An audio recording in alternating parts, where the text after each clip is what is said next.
This particular catechism answer strikes a very helpful balance.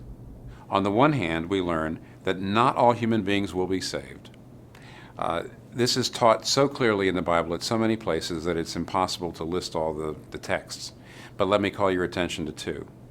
In John chapter 6, Jesus says, "It's the Father's will that I should lose none of all those he has given me, but will raise them up on the last day."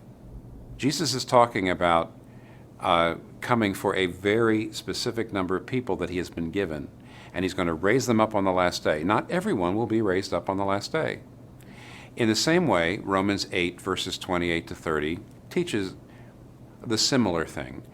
Paul says in verse 30, "Those he predestined, he also called. Those he called, he justified. And those he justified, he glorified." And notice it's the same number all through.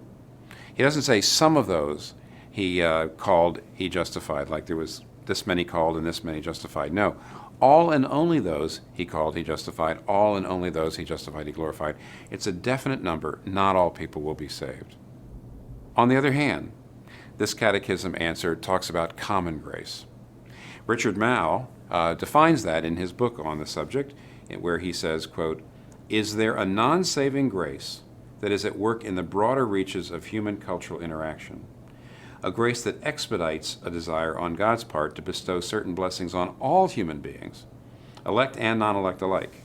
Blessings that provide the basis for Christians to cooperate with and learn from non-Christians."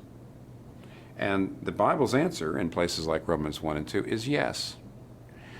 Though not all people are going to be saved, God still gives his gifts of wisdom and insight across the face of the whole human race.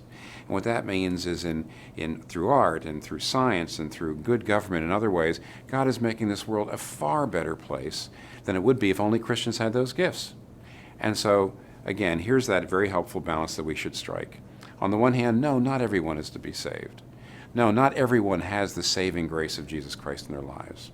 But on the other hand, we must appreciate the common grace that God gives across the whole human race. We must see that God is helping us and helping the world through many people who do not believe. We need to appreciate those. We must be grateful for them. We must respect them. That's the balance that we must strike.